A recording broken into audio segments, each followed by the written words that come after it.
بسم اللہ الرحمن الرحیم۔ السلام علیکم ورحمۃ اللہ وبرکاتہ۔ اللہم صلی علی سیدنا محمد وآلہ وصحبہ وسلم علیہ۔ جمعہ مبارک۔ ذکر اللہ کی کثرت کیجیے، فرمانے سرکار دو عالم صلی اللہ علیہ وآلہ وسلم خاتم النبیین ہے۔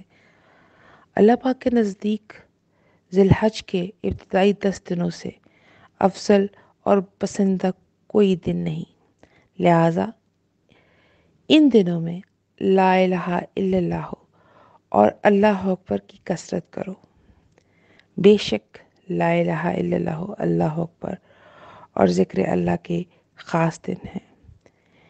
ان دنوں میں ایک روزے کا دن 1 سال کے روزوں کے برابر ہے، اور ان دنوں میں اعمال کا ثواب 700 گنا بڑھا دیا جاتا ہے۔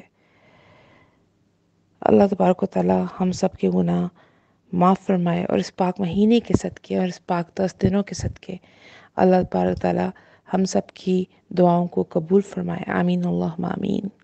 ربنا آتنا فی الدنیا حسنۃ وفی الآخرۃ حسنۃ وقنا عذاب النار۔